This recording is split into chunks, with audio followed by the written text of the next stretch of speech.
Damn, that was a good nap. God. Alright. Let's see how the channel's doing.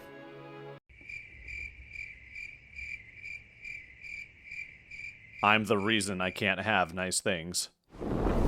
Good evening, ladies and gentlemen. Welcome to the Chaotic Tavern. My name is Dan, and I'll be your bartender for this evening.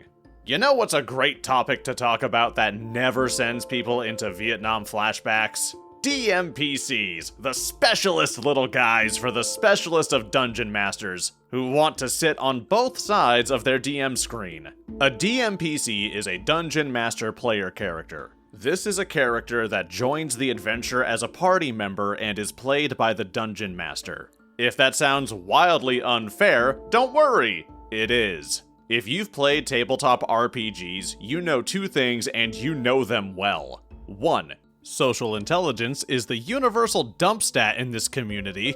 And 2. G.I. Joe was right. Knowledge is power. Imagine a player in your group who has access to all of the DM's notes whenever he wants them. Knowledge of traps, the location of hidden loot, whether or not the big titty goth bar maiden is actually the big bad evil guy in disguise.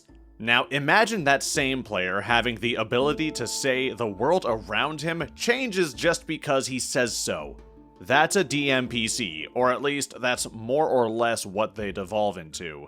If you don't believe me, go to any post on RPG horror stories and look for the phrase DMPC. The way people talk about these abominations, you'd think they were some strain of soul-sucking demon that eats kittens, and for good reason. It is extremely rare that a DMPC isn't just an NPC that's better than the party in every way. They usually end up becoming the main character of any campaign they're thrown into. Imagine spending countless hours participating in a D&D campaign, having to watch your DM's fetish fuel OC make all the decisions and outshine you and all the other players. Or my personal favorite, watching it just one-shot the final boss by cleaving it in half with its twin katanas named Edge and Shadow. And unfortunately, if you have the kind of DM that wants to add one of these freaks to your game, that's not your only problem, because once they throw it in, they're not likely to want to get rid of it. In other words, if your DM adds a DMPC to your campaign, get ready for the party to become the backup dancers to that character's escapades. Today's tale is the embodiment of that very phenomenon. The story I'll be reading revolves around a party and their new Dragonborn tag-along who is not only better than the party, but he's also the honest-to-God chosen one. And not only that, this story has one of the best endings I think I've ever seen. I'm not exaggerating, I was not ready. Today's story is titled The Worst DMPC I Have Ever Seen by NoCloud7275. This happened a while ago during an online game of 5th edition. The DM seemed nice and the party got along well. After a session 0, we began the campaign as caravan guards. One of the caravan guards was a black dragonborn NPC named Resnir, the star of this tale and of the campaign as we'd later find out. Resnir was a couple levels above the rest of the party who were only level 1, but we didn't mind, as level 1 PCs are very squishy, and it wasn't unreasonable that there were stronger adventurers than us in the world.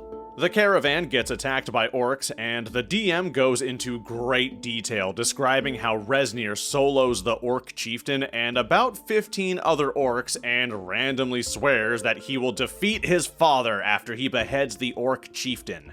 Following the session, we're all talking about the sesh, and the DM asks us what we all thought about Resnir. We'd only just met the character, so our answers were pretty lukewarm, but looking back, the DM had clearly put a lot of weight on the question. As the game progresses, Resnir starts showing up more and more often and becomes more and more obnoxious, constantly monologuing about some prophecy and his destiny to one day slay his father, another black dragonborn who is being set up as the BBEG. The problem was that when the party didn't really show much interest in Resnir or voiced this to the DM, he would only double down harder and make Resnir show up more often or be connected to quests in the most tenuous way possible. The party is helping with rescuing a kidnapped villager from a goblin cave. Rezmir shows up and saves the party with a trail of dead goblins behind him. The party is investigating a trail of heists. Rezmir is too, and it somehow is related to his whole crusade against his father. Oh wow, we're really out here just checking off all the boxes, huh? Edgy backstory and design? Check. Overpowered bullshit? Check. Self-obsessed rambling at the party like your average Redditor trying to talk to a woman without a computer screen between them? Check-a-rooney, my dudes! A couple more stamps and we would have a whole-ass bingo. Now we just need Rezmir to have an absurdly hot, barely legal waifu, and we'll have the ultimate DMPC.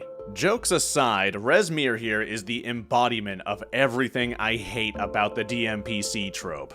I mentioned in one of my previous videos that a DMPC can be super helpful for teaching low-level players who are new to the game how to use abilities or explore the world around them. But this isn't just suggesting the party check for traps. This is just the DM writing a story that guest stars his players from time to time. I'd ask if the DM is lacking the part of the brain that lets someone feel shame, but well, I feel like I know the answer to that, and it seems kinda obvious to everyone else if I had to guess. OP, when the DM asked you about Rezmir and what you thought of him, that was probably your only chance to try and weed this problem out before it grew into the mess you're describing now. Like I mentioned, once these parasites get lodged into your campaign, you can't just get rid of them with a comb and some special shampoo. They're gonna be inside you like a tapeworm that God himself has determined is the soulmate of your party. It got to the point where almost every encounter we had with an NPC that wasn't Rezmir would either keep talking about Rezmir or would lead to Rezmir. At one point, in desperation for something, anything other than Rezmir, the party started galloping away from Rezmir on horseback during one of his monologues about honor and duty, etc. And the DM describes Rezmir continuing his monologue as he keeps up with the party while on foot and we're on horseback.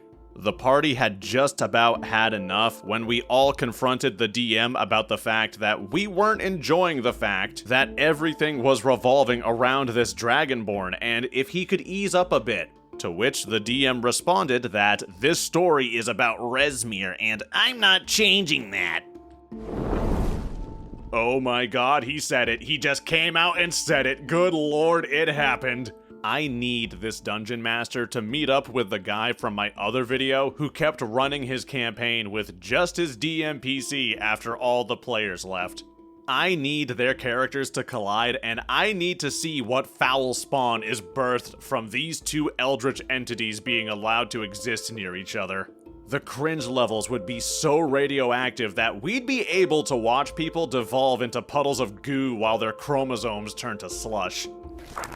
Two players immediately left the group and didn't return, and the rest of us stayed out of a sense of either desperation for a game or morbid curiosity. The remainder of us had had enough, however, and conspired to get our revenge on the DM's DMPC, who had become the object of all of our frustrations.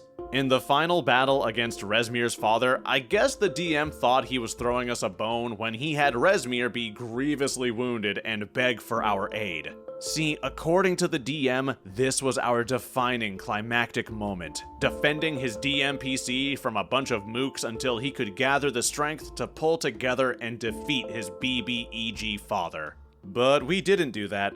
Instead, almost as one, we decided to swear our allegiance to Rezmir's father and attacked Rezmir while he was down.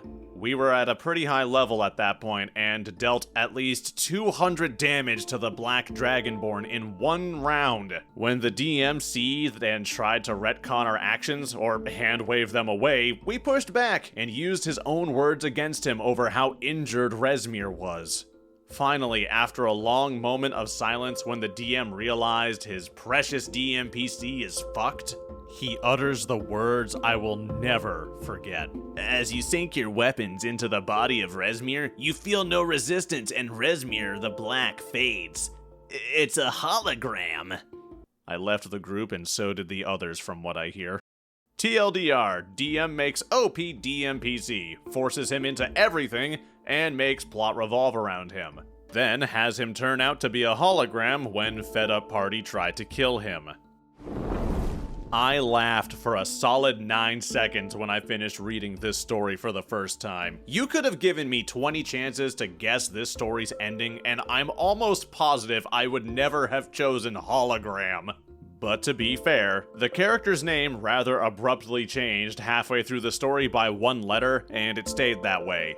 Clearly, this was when his evil hologram twin brother took the DMPC's place. That was the real issue, OP. You think you hate Resnir, but you actually hate his incorporeal clone. I think you should go back and give the DM another chance. Give him 30, and record it and send it to me. I don't have much to say that's going to offer any real insight to this story, because it more or less confirms what everyone already knows. DMPCs are a lot like burning down your house for insurance money. You've got a pretty small chance of it going well, and the payoff for doing it is rarely ever worth the risk. But let me know what you guys think down in the comments. Thank you guys so much for watching. I'm sorry for how long I've been away. I was cranking out a lot of content for the main channel that more or less required my undivided attention for a while. A huge thanks to my supporters on Patreon. You guys help morons like me make content like this, and I love you for it. I'll see you all next time for another round in the Chaotic Tavern.